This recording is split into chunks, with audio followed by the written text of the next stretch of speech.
Damas a saisi la balle au bond. Le régime de Bachar el-Assad s'est rangé à la proposition surprise de Moscou destinée à placer sous contrôle international les armes chimiques en Syrie. Le chef de la diplomatie syrienne a tenu à l'annoncer lui-même. Nous sommes prêts à annoncer où se trouvent les armes chimiques, à cesser la production d'armes chimiques et à montrer ces installations aux représentants de la Russie, d'autres pays et de l'ONU.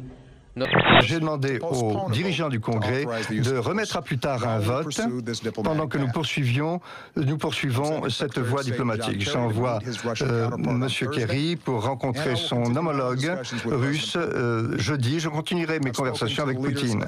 Tout cela a un sens et pourra fonctionner si la partie américaine et tous ceux qui la soutiennent renoncent au recours à la force. Il est difficile de contraindre la Syrie ou un autre pays à se désarmer de façon unilatérale s'il y a une action militaire en préparation contre ce pays. La France, elle, reste prudente. François Hollande souhaite une résolution contraignante du Conseil de sécurité de l'ONU. Celui-ci devait se réunir cette nuit pour en discuter, mais la Russie a annulé ce rendez-vous. Moscou juge le projet de résolution inacceptable. La Syrie aurait en effet 15 jours pour présenter ses armes chimiques. Au-delà, des frappes punitives seraient envisagées. On se retrouve dans une situation où nous sommes isolés, sur une position intenable et dangereuse pour l'image de notre pays dans la région. Alors, qu'on soit isolé, ça ne me dérange pas du tout si nous sommes justes. Et là, si nous avons une position juste. Et là, Hervé Morin a dit Hollande s'est comporté comme un amateur, un apprenti. Vous diriez ça Non, aussi? je ne veux pas employer de mots désobligeants.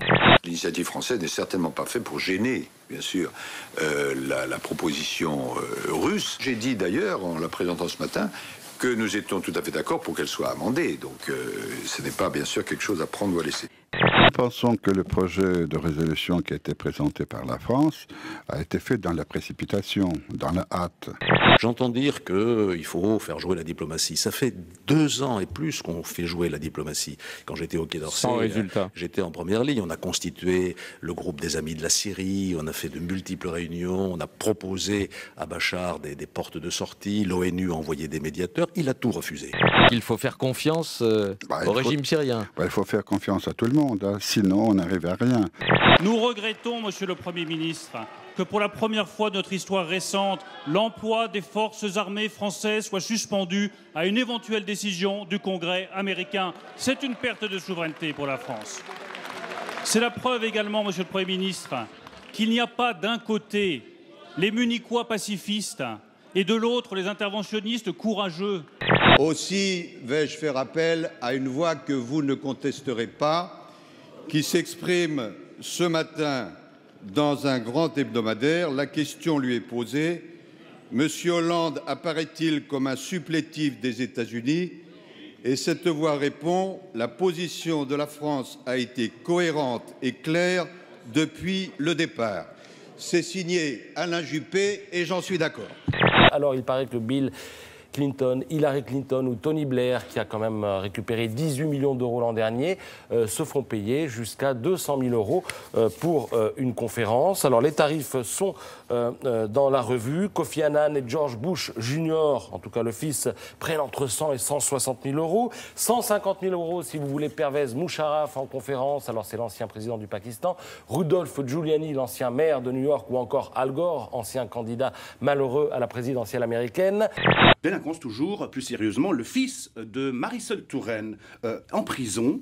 Gabriel Reverend de Menton, 22 ans, fils de l'actuel ministre des Affaires sociales et de la Santé, Marisol Touraine, a été écroué au tout début du mois de septembre à la prison de la Santé à Paris, une incarcération qui intervient après une condamnation au mois de mars dernier à 3 ans de prison ferme par les juges avec un complice. Ils ont braqué une voisine pour lui extorquer 900 € de sa carte bancaire.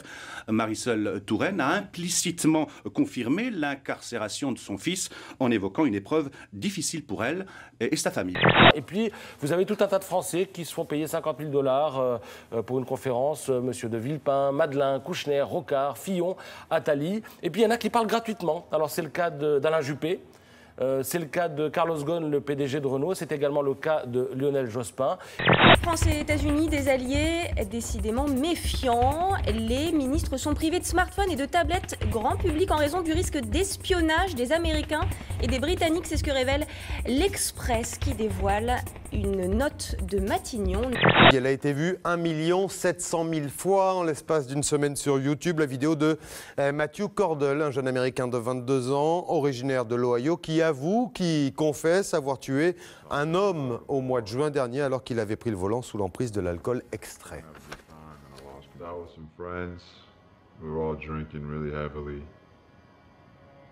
Just hopping from bar to bar, just trying to have a good time, and I lost control.